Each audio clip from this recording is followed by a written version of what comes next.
What's up, everyone? Hi. It's Ella, and today I'm with my friend Chris. Hello. Also known as OHKAYCHRIS on Instagram and by the world. On the web. The reason why I brought Chris onto my channel today is because he has his own brand called OK. Wearing a hoodie right now.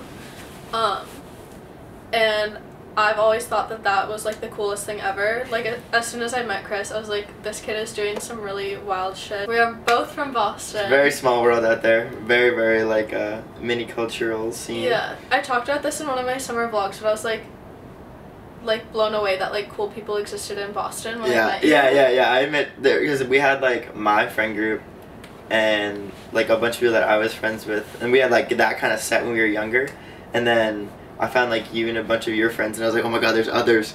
Like people work at like all these stores and stuff. Yeah. And then we met like last summer. Summer, yeah. Yeah. Summer at the end, 2016. Yeah, so last year, yeah. So like this video is long overdue. Having Chris Very on my long channel is overdue, yeah. long overdue. Yeah, but it's here now, so. It's here now, and we're just gonna start talking. We wanted to talk about like the introduction to like my brand. So like OK was this like tiny project I had. It was for like a high school business class. Do you have DEC at your school? I didn't, DECA. but I know what it is. It's like it's kind of a cult, like a business cult, but it was huge in my school. I mean, basically like I had to write this like 30-page paper, like this big project. Like I was a junior, and I had to like start my own company per se, like just like make something and then write like the 30 pages and like a structure about it. And I was like taking tons of photos at the time, so I was like, oh, it'd be sick if I could like take photos, shoot them, print them, and sell them online. And I was like, I told my teacher, she's like, yeah, that'd be super cool, do that. So I kind of like had to create a brand out of that, and I called it OK Photography because I had the Instagram name like OHKAYCHRIS from when I was like a freshman in high school. Mm-hmm. So I was like, alright. And then my first step was like making a website. So I would just sit in my room all night long, like every single night when I was a junior, till like 2 in the morning, just like learning how to use a website. And someone told me Squarespace, so I went on Squarespace.com and just like tried it out. And then ever since that day, like I've used Squarespace every day of my life since then. And I just like learned the basics of like, alright, I need to make a website. And then I had to learn like, alright, how do I, you know, like make photo prints and stuff, and then how do I sell them? So I did the whole paper, like competed, blah blah blah, won like a few levels of it, and then we were going to like this international conference. Like they flew us out to Florida. It was super sick. I was a junior, and like I needed to like expand on it. Like I needed like the expansion opportunities was the part I lacked. So I was like, alright, I need to take like the phrase OK and like brand it, like do way more than photos, like brand the experience of it. And that's when I was like, I want to do clothes. And I was like 17, I had no clothes in Denver, it's like my hometown, whatever. And I just like walked into this print shop. I was driving home from school one day, I saw this brand new print shop, and I walk in, I was like this little dweeb, right? And I was like, hey, I was 16, I'm like, hey dude, how do I like print clothes or whatever?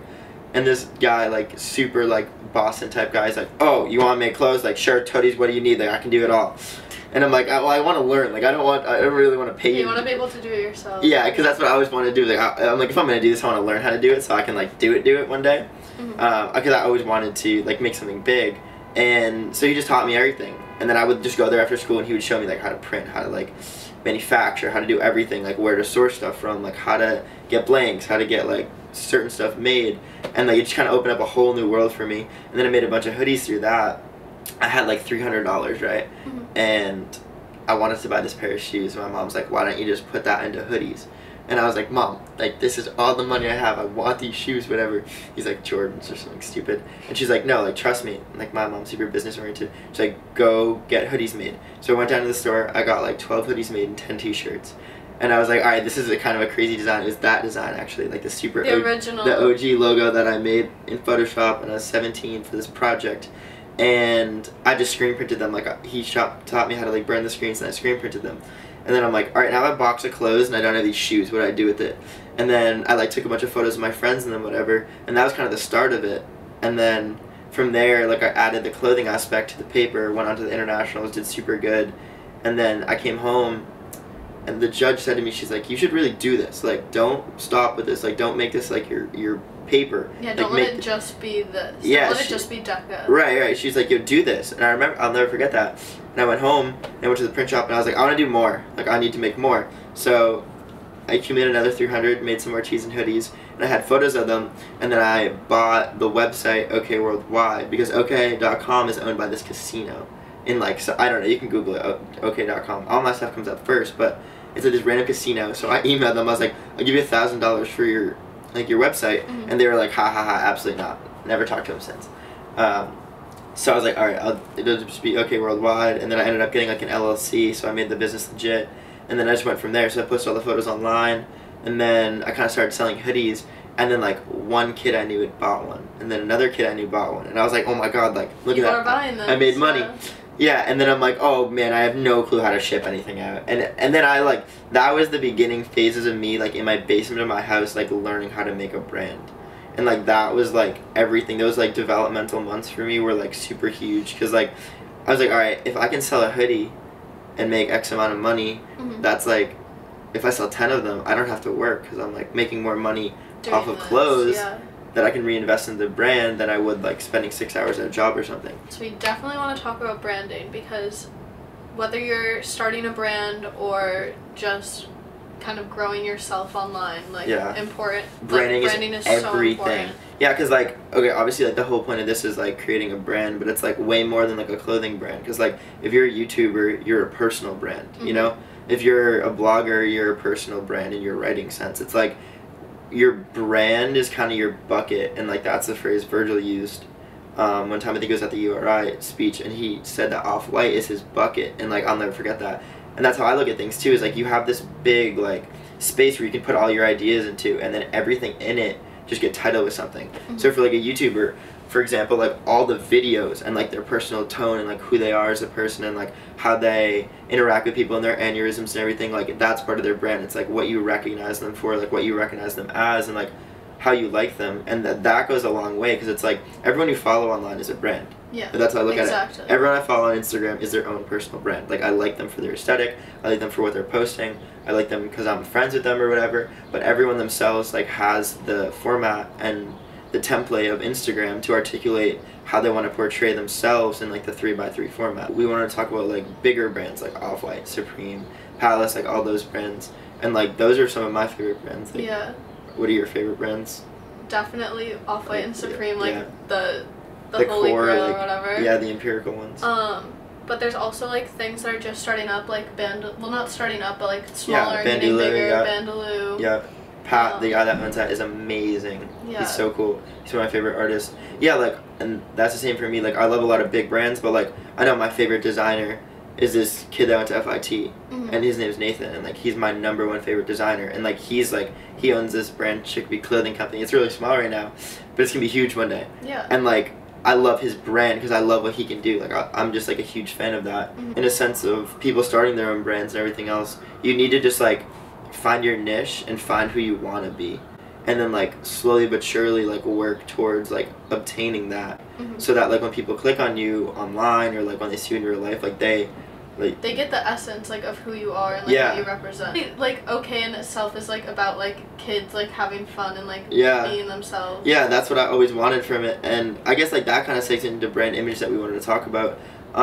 Like brand image, like if you're starting a brand or whatever, you need to realize like brand image is like one of your first steps. So like obviously you find your brand name, like however you're gonna do that, like pick something that you're gonna stick with. I'd say stick to something unique, basic, and make it something that when you Google it, like not a million other things come up, because like you want to be like yourself, you know, you want to like create something like totally from scratch, and that's why OK is just like the word that I made up.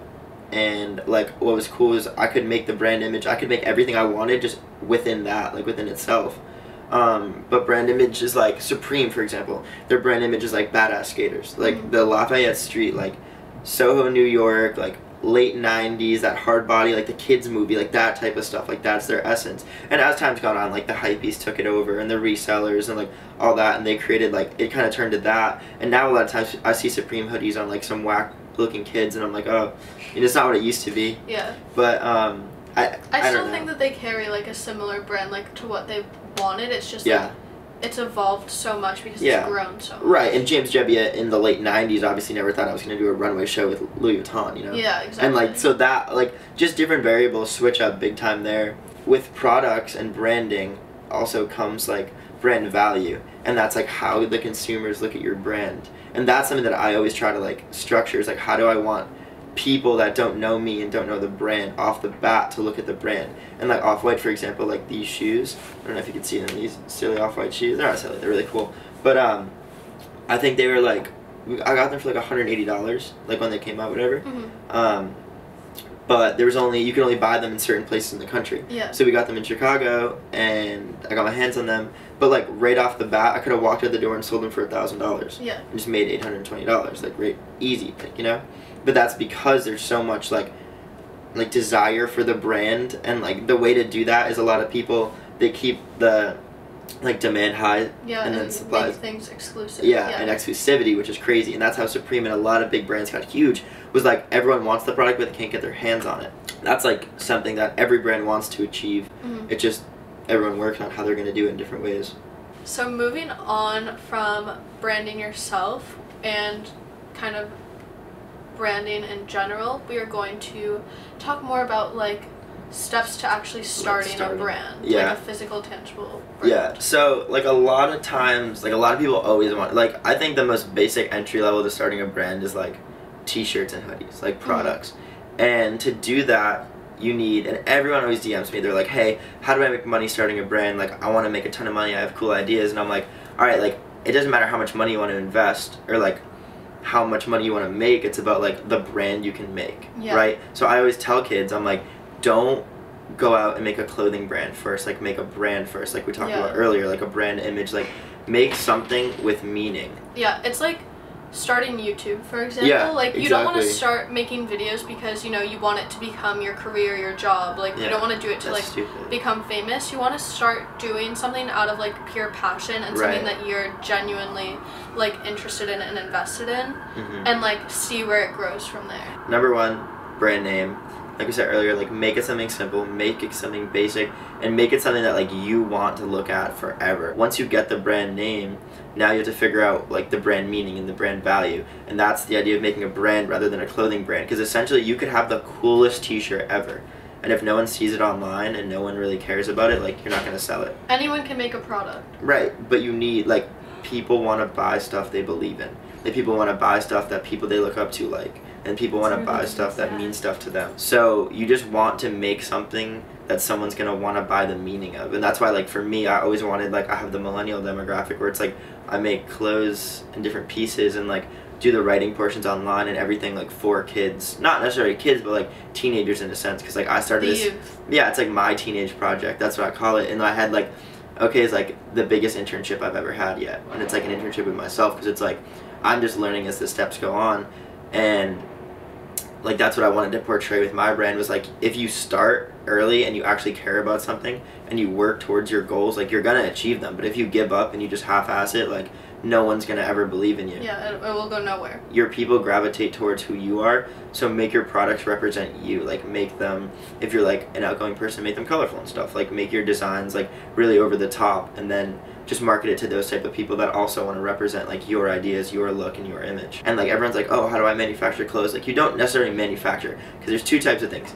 You can print clothes on blanks, or you can manufacture clothes. Printing clothes on blanks is one of the easiest things in the world. Getting clothes manufactured, one of the hardest things in the world. One thing can happen locally, one thing can happen in China, or overseas, in Italy or whatever. So go to your local screen print place and just walk in, like when you have designs made and like the basic stuff, and just tell them that you want to screen print designs onto clothes. And then they can help you. Like there's a lot of companies, All Style, Gildan, Comfort Colors, a bunch of different companies that are out there that make blank clothes for this purpose, like for you to print on and rebrand. And the whole way it works is like you get a blank item and then you print on it and then it becomes your own. And then obviously what you should do is like go out and like find cool people like Ella and just like give them stuff and just be like, hey, like let me take photos of you wearing it. And now that like, and go on and make a website, right? Take the photos, put them on the website, and then kind of build a portfolio. Yeah. And then obviously with that, you need to make an Instagram page. Like I know it's kind of crazy, but like in today's everything happens on Instagram. Today's age, you need an Instagram page. No matter who you are, what you're doing, like you need, if you're gonna do e-commerce, which means electric commerce, selling stuff online, you need an Instagram page. So just kind of work to like build it up. Kind of like get people that you like wearing it. Give it to people that like you're inspired by. Like maybe you could DM someone you love on Instagram and be like, hey, like I just made this hoodie, if you think it fits them, like can I send it to you? Maybe they'll send you their address, like send it to them, and then maybe they'll wear it and get a photo in it. Then you have more content. So I'd send one hoodie to Texas, and then a week later, like from that same town, like 3 more orders would come in, and then like 4 more the next week, and then like 5 more. And like right off the bat, now that one kid told it to 5 kids, who told it to 10 kids, who then web, and the web starts there, and the webs go all over the place. And like we had this weird like Portugal little time frame where like we sent a hoodie to Portugal, and then a bunch of kids ordered T-shirts from Portugal, like the same little area. And then every week I was just doing international orders, like going crazy.